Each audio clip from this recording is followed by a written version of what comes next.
I'm taking a strap. I'm strapped up. What's happening? What was that about? Let's make the fight happen. We strapped the fuck up.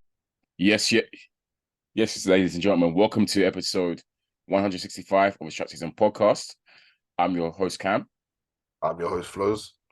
And as always, guys, please head over to our Instagram and Twitter pages at SZN Pod or SZN Podcast. Link in the bio on both those pages there.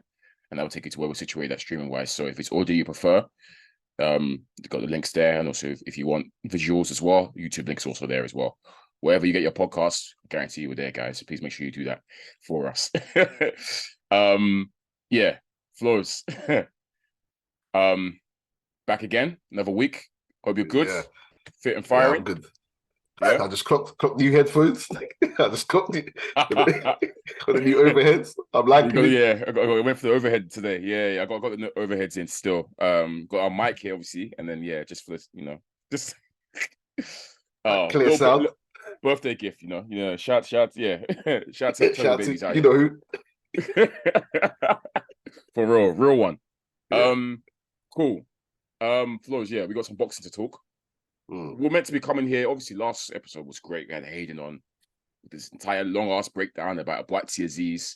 Boom, boom, boom, getting us excited for the fight. We were meant to be heading to actually on Saturday. We're both excited, looking forward to linking up and taking the good night's worth of boxing, right? And then what was it? I think it was actually on the Tuesday, right? That that we were going to upload the pod. Yeah, it was a Tuesday, I believe. Yeah. That obviously you've sent me the bad news. Obviously, you've seen the email about how Azeez has suffered an injury and he's pulled out, and the fight is now postponed. Obviously, Flowz, when you gave me that that news, my head was gone low key. Like I was rattled because it's like this has happened to me like 3 times now, where I've had tickets for a fight and they've had to postpone it because of injury or something. So it was a bit jarring for me. But yeah, man, it's a big disappointment, obviously.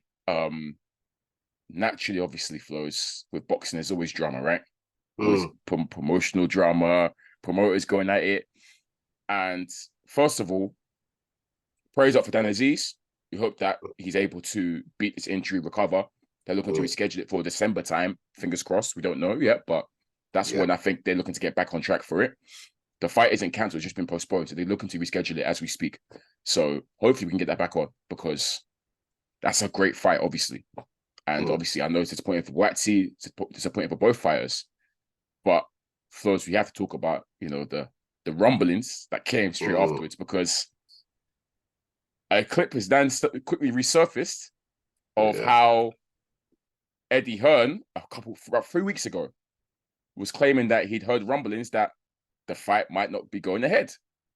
And he didn't specify as to what he heard, but he implied that, something might not be all right over there in one of the camps, and the fight is going to probably not go ahead.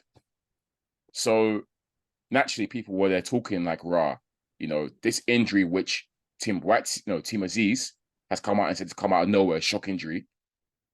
Was it really a shock, or have they known about this injury for a long time and tried to, maybe get over it and realize that they can't get over it?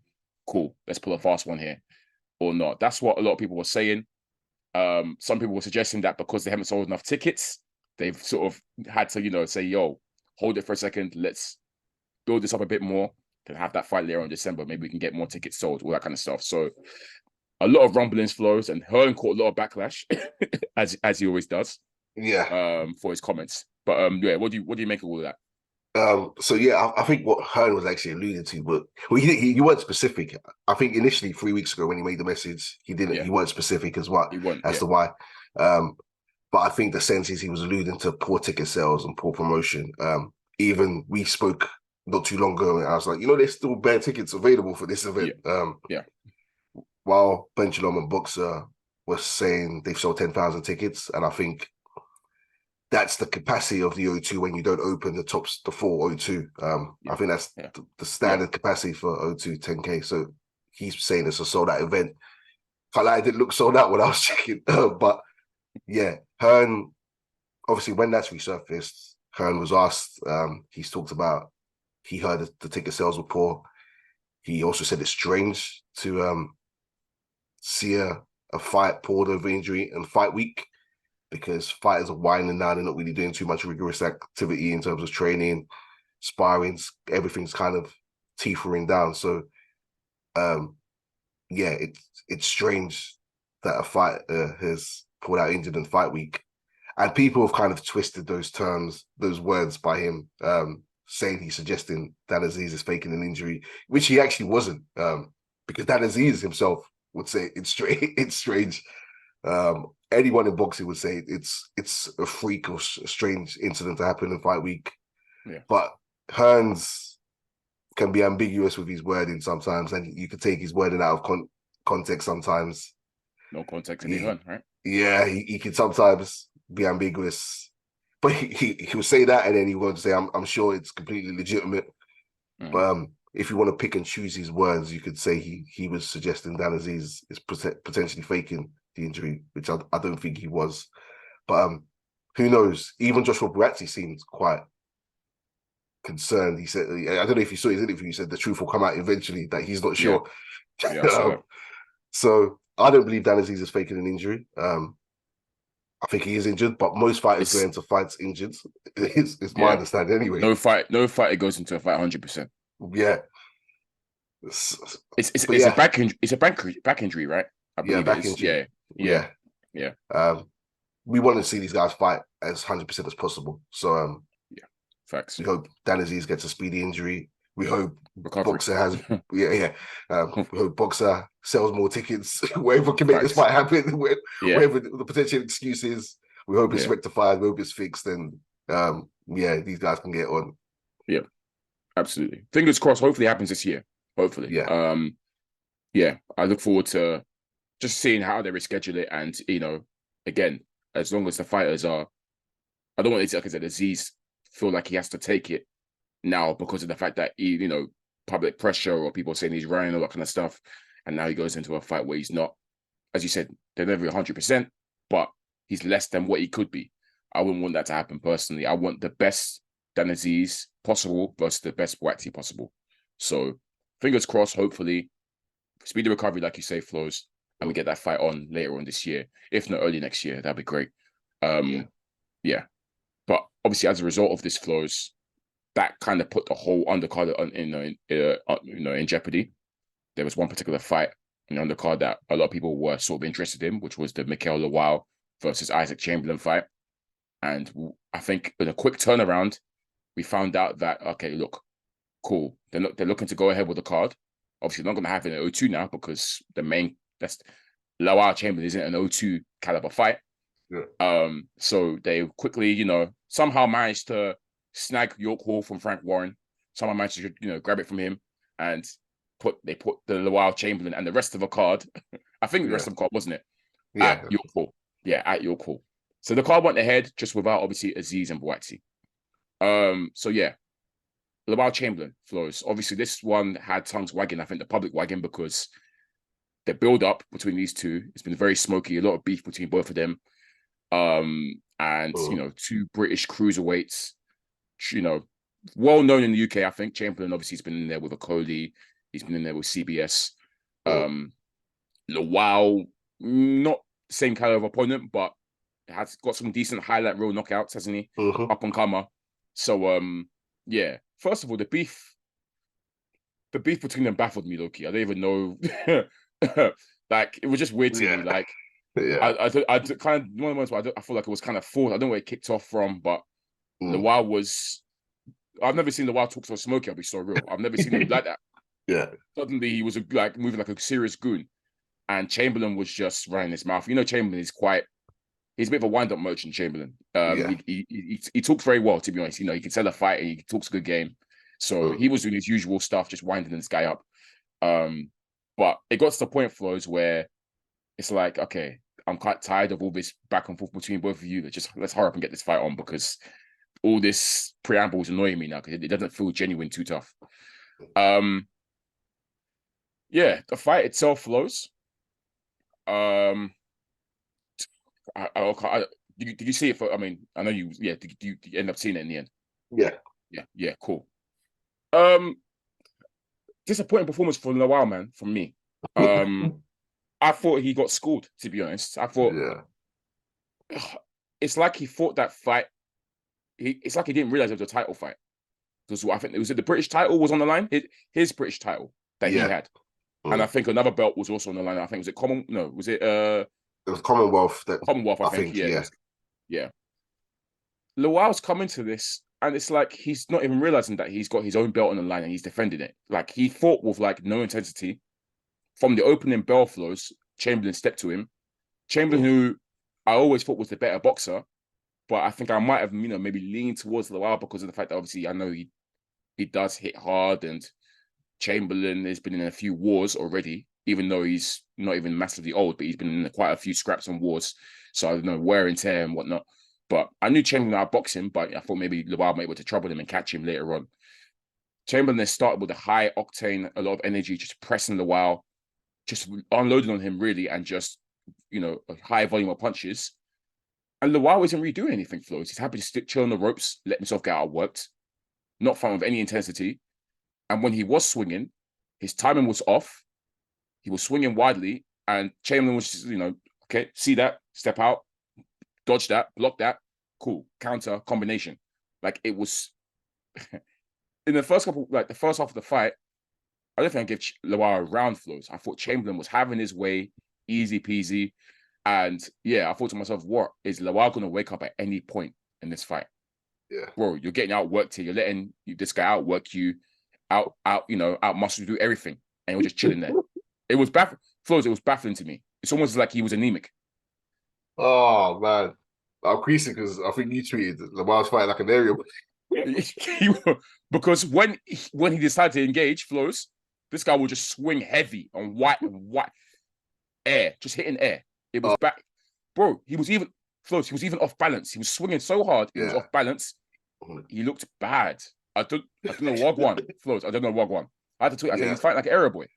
Yeah, that finished me. Shout out to Show. Look, Chamberlain was boxing, and like you say, outworking him. And when it came to the inside exchanges, fighting on the inside, Lawal weren't throwing. He wasn't doing enough in the inside. He was letting, like you say, Chamberlain outwork him on the inside, piece him up, put together some combinations on the inside, and on the outside, allowing Isaac to use his jab. Lawal was really and truly trying to land a big shot or big counter shot. That's what he was trying all night. He did land a few of those, but one shot in a 3-minute rounds ain't gonna do much. It's 3-minute rounds, and you're trying to land one shot here and there, not even putting the punches together really. Some shots looked good, but once again, not enough. There were some shots where he stepped back and landed an overhand. But once again, when Chamberlain's the one who's pressing the action, jabbing, combinations, fighting you on the inside, beating you up on the inside, pressing you against the ropes, those one shots aren't that impressive anymore. Yeah. And he started to get desperate towards the end, Lawal, from the looks of it. Increasingly relied on the one shots, like you say, Freud, relied on the power, trying to get a one-hit wonder, swinging off balance. Looks almost amateurish at points. Points. Like, Chamberlain's a good enough boxer, but Lawal made him look like Flowz, an elite level boxer in there. Like, it looked like a mismatch to me. And my worry at first was, okay, obviously Chamberlain, because he was so intense, he expended a lot of energy, I thought. It was a lot, high energy, high work rate. So obviously naturally they're thinking, look, Lawal will have a chance still later on, second half of the fight, because of the fact that I expect Chamberlain the work rate to fade a little bit. And it did. The work rate did fade from Chamberlain. And you did start to see Lawal sort of creep a little closer, land a few more big shots and whatnot. But Chamberlain was able to take these big shots well, for the most part. And I think he maybe took a round off one time just to conserve a bit of energy. Even that round, which he took off, he still won the round to me, really. Like he was still landing the bit, the more punches. But he was then able to get a second win later on and, get back to what he was doing early on the fight. And like I said, Lawal didn't really have a sniff, Flowz. He didn't have a sniff all fight. I thought this fight would be a lot more competitive. I was super disappointed in his performance. I'll be so real. Yeah. And hats off to me, Flowz. And I saw, obviously, you saw the the reaction afterwards, after obviously the final round, the last 10 seconds, Chamberlain was celebrating. And then obviously when the scorecards are being read out, he's in tears. He's, elated, tears of joy. So to me, Flowz, it's telling this guy just wanted it more. He wanted it way more than Lawal. To me, that's what it looks like. And it showed in his performance overall, to be honest, man. He really wanted it more. Look, and I think experience was a factor. He's been in there with better position than Lawal. Let's keep it buck. Been in there with much better position. 100%. And even I think he's lost twice officially, right? Even those two losses, they were competitive. Okay, the Adeleye fight was horrible, we know. Yeah. But fairly competitive in a way. The CBS loss, I remember that fight was a war of attrition. It was a seriously competitive fight. He did well. So I guess Chamberlain can hang. I see he can hang in there. He's just obviously, I guess he's lost to two guys that were just better than him. But I think he's the level. And clearly Lawal isn't that level yet. No way, he's not close at the moment. So I think more work for Lawal to do. He can come again for sure. But I just thought it would be a better showing and more competitive than that. After all that talk, yeah, man. I thought you'd be on smoke. Yeah. And you can see when Chamberlain's confidence pre-fight was coming from, and he showed it. So shout out to Chamberlain. And look, this is what we need for this division and other divisions. We need these British level fighters to get in with each other, and we can start checking each other off the list and say who's the real deal, who's not. Lawal, we're gonna have to get you out of there. you're not back to the drawing board for him. He's still got work to do, clearly. Yeah, simple as that. He could come again, but for the time being, you're gonna have to sit. You're checked off. There's others we want to see, but you can work your way back in. Speaking of others, then Flowz, because I know we have to mention it. Obviously, he was there. I was saying that Mr. Vidal Riley, that is, I might have misspoken both of these guys. Obviously, he was there. He called out Chamberlain straight away. Probably not going to happen yet, but obviously, it's the right thing for Vidal to do. He's building his career and stuff. Obviously, Vidal, we can't forget he's only had 10 fights, right, Flowz? So you probably say that he still maybe needs a couple more fights just to, before he can actually insert himself in these conversations. But if he carries on looking good, which he's been doing, obviously they'll start talking about him. I know for a fact for you, Flowz, Vidal, from a British standpoint, you think Vidal was the one that, could potentially take over the division. That's going to be the best in the UK and potential world champion, right, Flowz? Yeah. I mean, maybe not face Chamberlain yet, but would you happily throw in there with Mikel Lawal? I think he could beat Lawal. I think Chamberlain will be a step up for him. He hasn't faced anyone of Chamberlain's level or Chamberlain's experience. But yeah, well, the pod knows I've got stocks invested in Vidal. Serious lead investor at Flowz. I've got stocks invested in him. And look, in the landscape, he's the youngest guy. Yeah, he's the fresher guy. A lot of these guys are in their touching 30s now. Yeah. So I think he's got that in his favor. He can wait them out if he wants, really and truly. But I think he needs to start mixing in with that British level. He's just won the English title in his last fight. I think he's doing the right things, calling out Chamberlain. But yeah, I don't think next is likely. I think they'll like to build that up a bit. So I think maybe one more, maybe against the Lawal, maybe against someone else, and then a Chamberlain. But I think we've talked a lot about Vidal's career stalling while he was with Mayweather Promotions. Yeah. Had 2 years out the ring. His first 3 years as a professional, he had 3 fights or something poor like that. So he needs activity. And I doubt this is going to be made straight away. He needs to get out again this year, and then maybe next year. I think he's done 3 times this year. It would be nice for him to get a 4th. I think that's good. Yeah. I know you saying you want, I think, 5 times a year for him, but I guess if you can do 4, that'd be great. If you can get a nice cheeky one at the end of the year, that'd be good. I've got a plan for Vidal Riley. We know. Got 4 this year, 4 next year, 3 the year after, and then by that 3rd year, he needs to be a world champion. But look, Flowz, it's more than stocks invested, boy. Yeah, boy.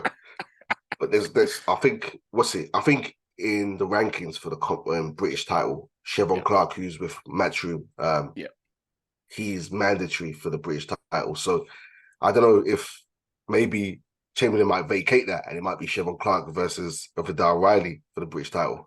Now I think that's definitely too soon for Vidal Riley, even though Chevron Clark's had less fights, I believe.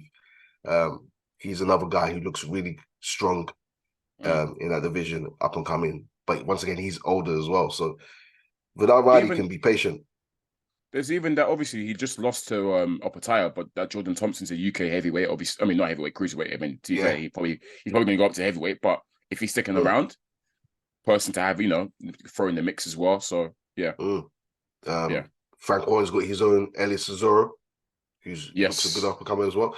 So, look, we need to see if this cruiserweight division is going to be. We spoke about this before. If it's going to be exciting again, and to make it exciting, these guys need to get in the ring and show what they're made of. So, no dilly-dally, no avoiding each other. Cruiserweight, stay active because you've been inactive for too long, and now we're seeing activity, which is good.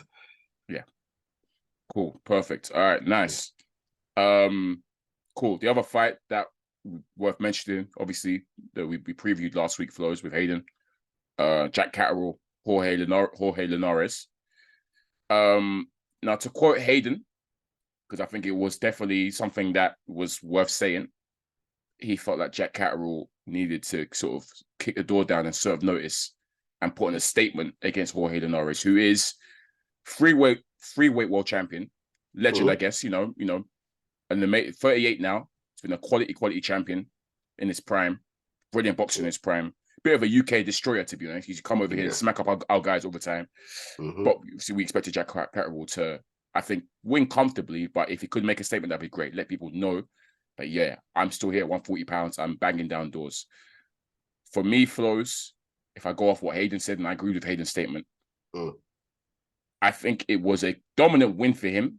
But the door wasn't kicked down, bro. He knocked on it. He rapped on the door. He was just quick. He didn't kick down the door. For me, look. Let me first say this: Jack Catterall is he's actually watching him. When I watch him, bro, this guy. I'm about to say something great. This buddy can box. Yeah, he's actually Flowz. He's actually a phenomenal boxer. Like, he's cold. The type of boxing that I like. The footwork, jab all the time, levels changing, always shoulder roll, shoulder. I like the slick stuff. Yeah, Jack Catterall slick as hell. Crazy reflexes, counter punching, timing, hand speed. I like him a lot as a boxer. Now I do question the lack of killer, and I low-key think it was on show again in this fight. The first couple rounds, Flowz, were quite cagey, but you could see that Catterall. It's funny because they were both trying to time each other. Obviously, Linares also is on that as well in terms of he's a good timing, good power. But Catterall was just a bit quicker to the exchanges because obviously he's fresher, better hands, and I think just a superior boxer at this point in his career. So they're both trying to time each other, but Catterall, to me, was getting the quick pair of exchanges. Obviously, he was fighting behind the jab, defensively very sound, quite difficult to hit and time cleanly, and just in and out there like a flash. Now, obviously, he starts to take control. Obviously, Linares being 38, it's just not the same. So Linares kind of changed tactics, and I think he was trying to load up on the big shot because I think he realized he can't outbox this guy. So if he can catch him with a big shot, happy days, because Linares does have power. We've seen him. He dropped Lomachenko. He had Devin Haney wobbled and whatnot. So Linares is, and then, they said power was the last thing to go. In the 5th round, I believe, Jack Catterall's caught Linares with I think it was a counter combination. Really quick. It didn't even look like it landed properly. Yeah, straight left or something. Yeah, it might be like a left hook or something. It didn't actually seem like it was a powerful punch. But we've seen Linares' legs go instantly, Flowz. He's gone against the rope. He's basically held the ropes like he's wobbly legged. I'm there thinking, okay, Jack, go make a statement now, bro. He's rushed in there to finish him. He wasn't able to get him out there, Flowz. He wasn't able to get. Do you not credit Linares? He showed real, experience. Real experience. Very, very savvy in there. He was able to spoil Catterall a little bit to stop him from getting him out of there. He did really, really well there, to be fair. That's experience you can't teach. But again, I'm there thinking, oh, okay, well, you can hurt this guy. You've just seen you can hurt him, get Jack. You can hurt him again for sure. And you can definitely then finish him off next time. But I think Jack was too for me, Flowz, he was too content to settle into that boxing rhythm of I'm just gonna outbox you. I'm not gonna really take a risk. Like I said, I really like Jack Catterall, but I don't think he's a risk taker, Flowz. Especially when there's someone that you know you can hurt or you've hurt before. Go in and, try and get him out there and finish him off. But I think he was content to just play easy, sit in the middle, or fight on the back foot, outbox this guy, counter him and whatnot. Because he's hurt him again, Flowz. I think it was the ninth? It was later on. Yeah. Another run. Was it the ninth? I can't remember which round it was, but it was towards the latter end of the fight. Yeah. And he's hurt him again. And it's the same situation. Linares is visibly hurt. Jack's gone in to try and finish him. He hasn't really finished him with any purchase. And Linares survived. And he was able to survive the fight in the end. So again, I think Jack Catterall dominated the fight, but I feel like he could have made a bigger statement in stopping Linares. And he had opportunities to, and he didn't. So yeah, the door wasn't kicked down for me, Flowz. What about for you? Yeah, wasn't the performance that got people out of their seats. And I guess when fighters don't have power, they usually have to rely on their skills as boxing. It's rare that you get a skillful boxer who's a mad power puncher. Those are the ones who are the most exciting in the sport of boxing. Those are the biggest names of boxing, really and truly, if you've got that combo. Shout out to Tank, shout out to Canelo. Yeah, in a way. Shout out to them man there. Oh, in a way, yeah, of course, yeah. So yeah, he won, which was what you're supposed to do. You're supposed to win. He won pretty much every round. Linares, experienced guy, gave him a bit of trouble, landed some good shots here and there. But yeah, I don't think it's a performance that served notice because the guy who called out, Josh Taylor, was there cooking him on Twitter. Cooking the performance. I can't lie. Josh Taylor can't cook nobody. Yeah. I'm sorry. Because you got Jack fist you up, let's be real. And then Teofimo did you dirty as well. So I don't think Josh should be caught. Obviously, I know Josh would because he's mouthy like that. But yeah, just beware, Josh, because last couple of performances from you haven't been good. Yeah, exactly. Well, exactly. Like Teofimo, he looks stupid. I'll be so real. But yeah, I don't think it's a performance that made everyone start saying, I think Jack Catterall beats Haney. That's the type of performance you need to put in where people say, yeah, I think Jack Catterall kills Teofimo. Beats Timo, yeah. You want people to start saying that. Right now, your name is still attributed to Josh Taylor, which is good, which is fine. You won. That's the fight that makes most sense for you. To kind of, because the arc's already there. But did they put the division on notice? No. But that's fine. Look, you go again. If you kill Josh Taylor in a rematch, then that's enough to serve notice. There's performances that you need to have against certain opposition, and his style of performance, his style of fighting serves better against the best opposition. It looks more impressive against the best opposition, not against the lesser one. Because he's not a name. Yeah. The thing is, it's weird to me because I feel like obviously he isn't known for his KO power and whatnot, Flowz. He's known as a boxer. But I think we can see there's clearly some pop to his punches because obviously he dropped Josh Taylor. Twice? Was it twice? Yeah. I think he might. No, was it once? I think one was a Wilder knockdown. Yeah. It was one. Yeah. I think one. Yeah. Yeah, it was that. Yeah. So he's dropped Josh Taylor. And obviously you see he's hurt Linares visibly twice. Yeah. So I feel like he does actually have pop to his punches, but I think Jack is the type of boxer that's just so content with just sitting back on his boxing and not taking those risks that he will do that. And he will get his UD. When almost like, how Fury used to fight in terms of Fury never used to sit down and his punches too tough. Fury didn't care about getting people out there. He's just boxing. I feel like Jack, if he can add that sort of mean streak to his game a little bit, that will definitely serve him, that have tongues wagging a bit more. Right now, I think people probably tag him as boring, cagey to watch, because obviously he's very, very skilled, but he doesn't really do these highlight real stuff. So if he adds that to his game a little bit in terms of maybe just have a bit more killer in him, I think that will definitely do him good.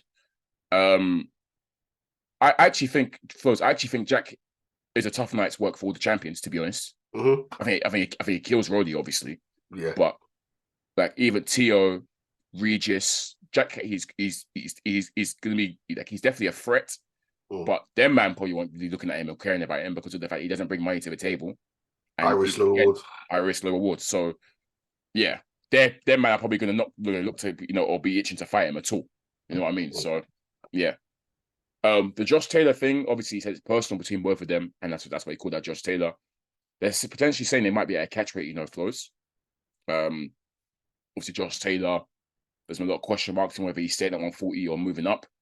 The plan was always for him to move up. I think he stuck around the 140 for the big fights, / waiting for Crawford and Spence or whatever to get out of 147. But he is big at the weight.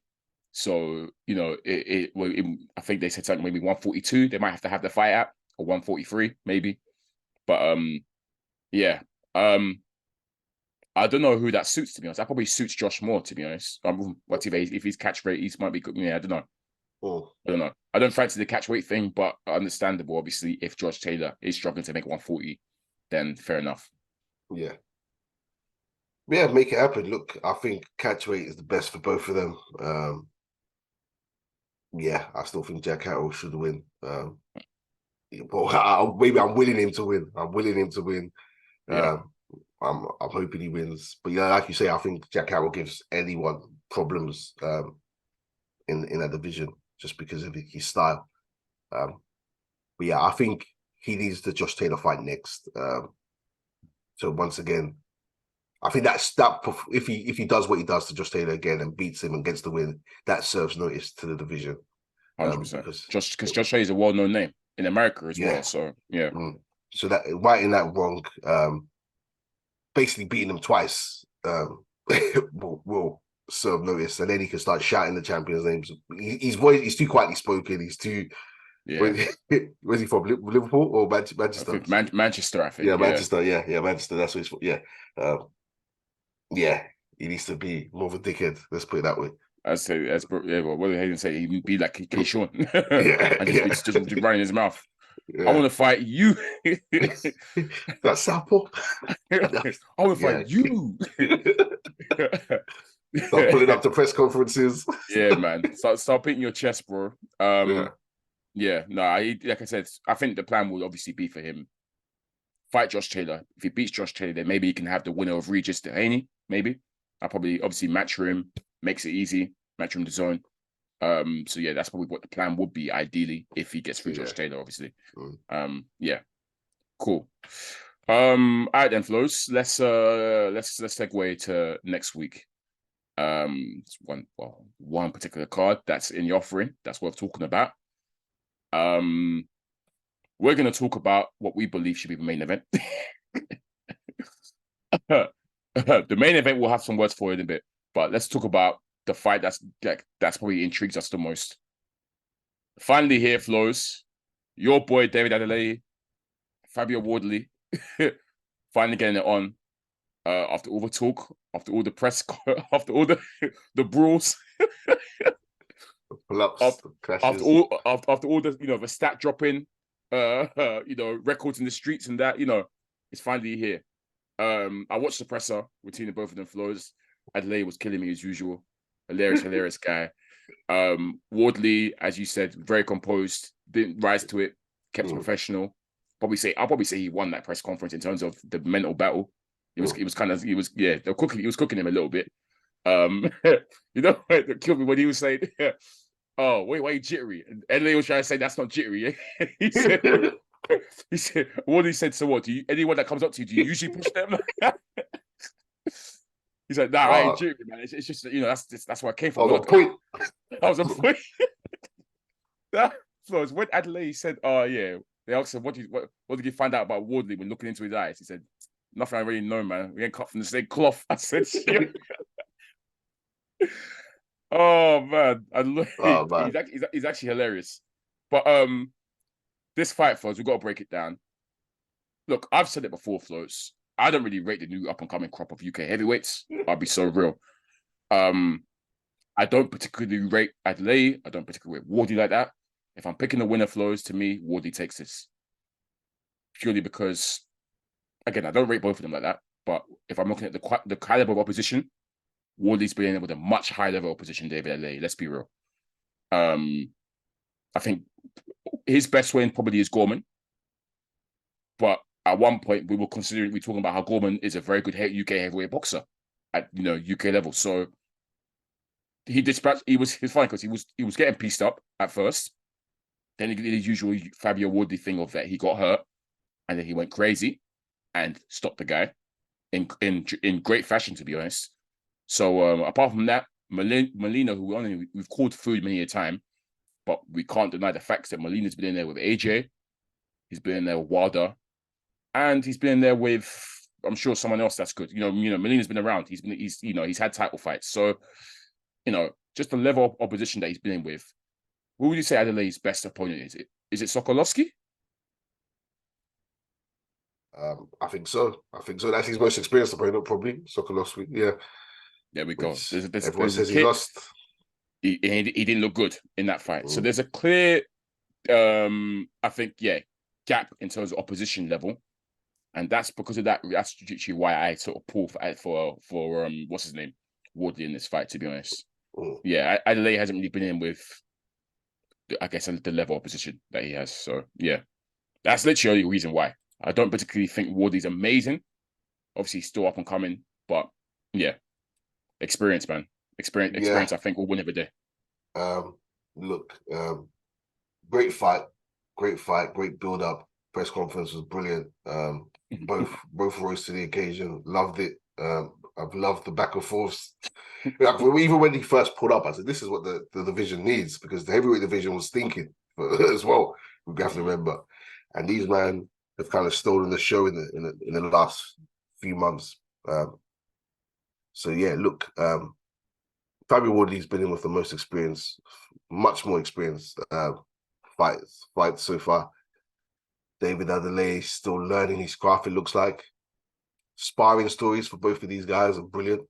Sounds like they both do great sparring. They both give good work. I don't think Fabio Wardley's really been in with a puncher. Like, I don't think he's faced anyone who's as hard hitting as David Adeleye. So having to take a few shots to wake up against the David Adeleye power might be dangerous, risky. I guess. Yeah. We've seen Fabio Wardley's nose bloodied and it's mouth all bashed and that, yeah. Mouth bashed because he's taking a few shots to get angry. But when he gets angry, boy, he switches. And likewise, I don't think David Adeleye has been in with someone who's going to stick it on him and get angry and get mad and bang him up. Yeah. Because one time someone stuck it on him, he looked shocking. Yeah. But granted, David Adeleye has had better performances. He had some good stoppages we've seen. Both confident, should be a good fight. I don't really have a horse in the race, but yeah, I have to go with Fabio Wardley. I don't care who wins, who loses. They're both not show me. Look, like you say, I've been killing Wardley for time. Yeah. I'm not big on both of these guys. I'll be so real. Like I said, the whole crop. There's one UK heavyweight. I'm trying to think. I'm going for the crop. We've gone through it before. Fraser Clark, don't particularly rate. Yeah. Wardley, don't particularly rate. Adeleye, don't particularly rate. One for Bulls, all right. But again, he hasn't really, he hasn't done anything for me to be like, wow, okay, I see potential there. The only one, and the thing is, he's super young, up and coming. He's only literally just turned pro. Is it's Homer kid. It's Homer kid, the Moses. Yeah. Now him, I've got some stocks in. I've already put some stocks in him already. He looks like he can fight. For me, now he looks like skilled. Now he's one I'm getting behind in terms of pause, but he's one that I'm investing stocks in. The rest, not so much. I'll be so real. Yeah. Yeah, but Tomo's he's only what 2 or 3 fights into his career. He's only just turned pro. He's only 18 as well. So yeah, he's very young, mad young. So I'm not. Yeah, he's one for the future, bro. Yeah, and I don't know about his build, his frame compared to the other man as well. I need to see him. It could be potentially be a bridgerweight, to be fair. Yeah. He seems quite a bit fleshy at a minute as well. Yeah. Supposed to. But again, yeah, 18 years. He's still growing. He's still growing. He hasn't got his man body yet. So yeah. Look, this is a good fight. Fabio Wardley, David Adeleye, great fight. I'm not written off Fabio Wardley in the past, but I've invested in him because I know he brings entertainment. I know David Adeleye brings entertainment. So look, may the best man win. If David Adeleye can pull it off, boy, he's gonna be talking so smoky. It's gonna be. bro. Oh yeah, to be fair, we might not be ready for what Adeleye win's going to give people. Yeah, it could be a bit peak.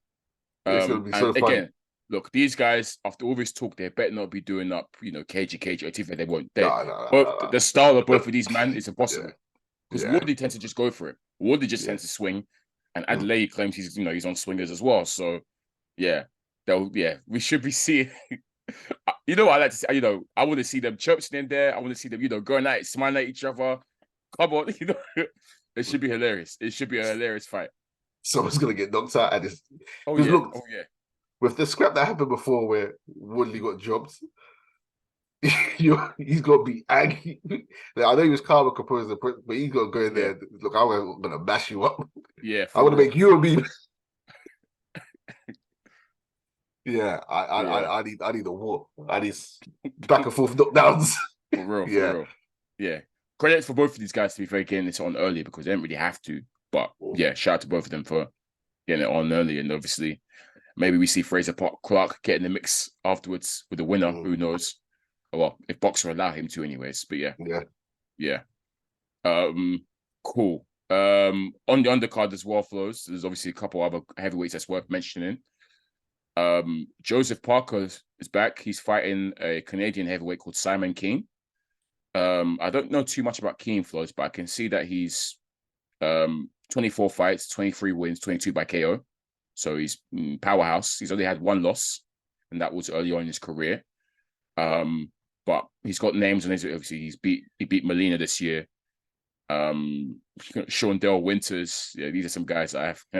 Obviously, not like elite opposition, but I know of them because they've been in. They're kind of like journeymen. Journeyman now. Actually, journeyman, bro. Yeah. Liakovic, I think I've seen his name before. Yeah, he fought Andy Ruiz a couple of years ago, and Deontay Wilder, I remember. A couple of the gatekeepers he's fought. So obviously this is a big step up for him in Joseph Parker. Obviously we mentioned Parker's a bit faded these days. I don't really know what Parker we're gonna get. But that's a nice, decent fight in the undercard. Itomo's on the undercard as well, Flowz. And as is Carlos Takam versus Martin Bakoli, which is actually a very good fight, if you ask me. I saw that fight, I was like, ooh. Both of them guys coming off good wins. Obviously, they both batted up. Both of them, man, batted up Tony Yoka. And coming off the Tony Yoka stimulus package and they're getting it on. So shout out to them, man. Two fun heavyweights to watch. Bakoli's very aggressive. So is Carlos Takam. Carlos Takam's in his 40s now, I'm sure. In fact, I'm pretty sure he's 40s when he fought AJ. Takam's old, but he's durable. Always comes to fight. I do like watching Takam. So that one should be a barnstormer, to be fair, Flo, because Bakoli's similar. He's very aggressive, comes forward, likes to bang out. Yeah, that's a good fight still. I think that's it for the undercard, Flowz. So it's actually a decent card, to be fair. We'd be remiss not to mention it, Flowz. Obviously, we touch upon it. They're labeling the battle of the baddest. Even the name is suspect to me. But yeah, Fury Ngannou. I'm seeing that it's actually the WBC Riyadh Championship is on the line. So obviously they've created a special belt. I think they created a belt for this, the Riyadh belt. Very far. He's a nasty fella, you know. As long as he put money in his pocket, that guy will do anything. We'll get onto Mauricio soon, anyways. No, it's not Mauricio actually. I was thinking about Espinoza, but obviously there's gonna be some big fanfare over this. I don't care about this fight. I know you don't care about this fight. I think most boxing fans who know and care about boxing don't care about this fight. So I don't know really what to expect. I got no prediction. If Ngannou wins, it'll be hilarious for me. In fact, I hope he wins, but probably unlikely. Hopefully now that's it for Fury and his money grabs, and this proposed Usyk fight, which is meant to happen in December, actually goes down. But yeah, it's farcical, man. It's crazy, and Roaring is quick to point fingers at Hearn when he promotes like this misfit boxing and that kind of stuff. But here he is trying to slang because he's probably justifying it as this is a competitive fight when Ngannou hasn't even laced up a pair of gloves in a boxing ring before. but he's there trying to say it's competitive and he's happy to put this on. But he's quick to go at home when he puts on one of these influencer fights. Yeah, nasty work, but it is what it is, man. Yeah, what else can I say? A nothing fight. Don't care about it. As long as they announce Usyk Fury afterwards, then something good has come of it. Other than that, it's whatever. It's a circus fight. I'll be interested to see the pay-per-view numbers though for those. I'm intrigued to see how many buys it. Do you think it will do numbers? I'm not too sure. He probably will, to be fair. Ngannou, I guess, was a big name in the UFC. Yeah. Fury's done his press tour with his documentary, which I hear is brilliant. It's really good. So Fury's a big name without a shadow of a doubt. Huge name in the UK. So he'll have his supporters who will definitely tune in. I would. Yeah. Well, I'm not a supporter. I'm not a supporter of his antics. He's a great boxer, but I wouldn't be tuning into that. I don't think. Yeah, I probably won't watch the main card. I'll be there for the other fights, Flowz. Yeah. But as soon as the main card comes on, I'm switching it off. I'll be so real. Like it's going to give me nothing, no entertainment, nothing. So, yeah. I know if Fury, he could decide, I want to. It's just like it's a bit of a fix. Fury could decide, I want to drag this out the way he done. What's his name, Chisora, and just make it go the full whatever. Yeah. I say, I told you he's a great fighter. He's shameless. He's the worst for that because I remember I said he's gonna do it. I said to a T, this is what he's gonna do for Chisora. Yeah. And he did it to a T. I said, nasty guy. Cool. Let's come off that then, Flowz. Talk about a few just up and coming boxing news that's sort of been in the news recently. Let's talk about Showtime and the news that Showtime have decided to quit, cut out from boxing. I think end of this year, right, Flowz? After this year, Showtime will no longer be doing boxing cards, which means so no PBC cards will be on Showtime anymore. They had a specific deal with PBC and Al Heyman to have their fights on their platform. And it seems like they decided to to come out of it.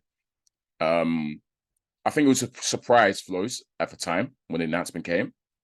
Obviously, we've seen other broadcasters come out from boxing. HBO came out back in the day, which obviously was a bit sad.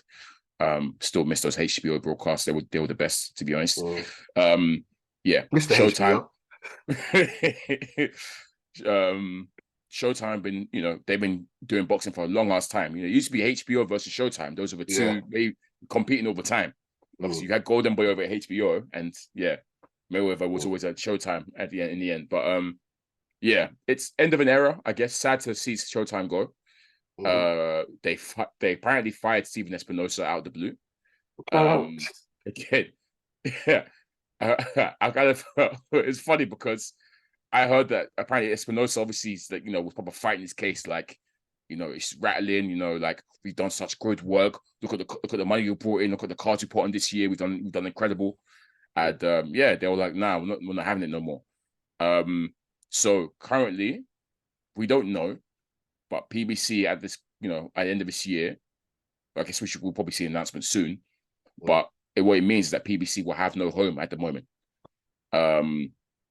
Now the rumor is that Al Heyman is doing a deal with Amazon, and we're going to see Amazon and a PBC collab, which is huge news if that's the case. Obviously, Ellaby, Ellaby, he was very smug about it. He's like, yo, just wait, we got news that's going to shake up the whole boxing, blah, blah, blah. Ellaby was doing his usual gas. Yeah. If that's the case, obviously, very intriguing. They decide, obviously, some people are saying they'll go to the zone, but I think they'll never go to the zone. Al Heyman and Eddie, and after all the time that they spent calling the zone, they will never run there. But it's interesting how, obviously, where it's going now, Flowz, streaming, and how important streaming is. Them going to Amazon, obviously a streaming giant, just shows where the world is moving, right, Flowz? Yeah, it's all hilarious because no, it's not hilarious. Let me rephrase that. Very sad to see Showtime go. Been a staple in the boxing business. They've had a great year with PBC. We've credited PBC with what they've done there. They finally made big fights happen. They've done a great job of that. But what is funny is Eddie Hearn and Bob Arum called this a long time ago. They said Showtime won't be around. Well, they predicted that they'll be out of here a lot earlier. Yeah. But They have said Showtime won't be around. They heard rumors for some time. And this very year, Ellaby and Stephen Espinosa were wrecking. Even De La Hoya was wrecking Eddie Hearn for those predictions. Always, yeah. Because PBC signed Canelo, and they were like, "Look, we've put on brilliant cards this year. We've signed Canelo. This is what we're doing at Showtime. You're on that app." And lo and behold, Showtime are out here. So all that talking, Stephen Espinosa and Ellaby were doing. and Flowz, the irony is potentially they might be going to an app. They're looking for an app to join. So Stephen Espinosa was looking for a new job. Look, they were so smug about signing Canelo. They was like, look, they were dissing Eddie Hearn. They was wrecking him. All of them speaking up there. And now look, Showtime's out of it. And credit to Eddie Hearn. He's in his interviews this year, he's given PBC credit as being the best, putting the best cards this year. And he hasn't been smug about Showtime leaving. He hasn't said, "I told you so." He hasn't, which I thought he would do. He hasn't said nothing about that. But look, all these man. So Eddie knew before you, man. It's crazy. Because what's crazy? You work for Showtime. He knew before you lot. Bob Arum said it as well. It shows that, are you really having those conversations, Eddie, with a top brass? Are you? That's where Steven says Ellaby's not a promoter, and who's Ellaby? He's an assistant. Hey, low key. I don't want to say that. They basically get Ellaby at every card just to say a few words and just sit next to the fighters. That's what.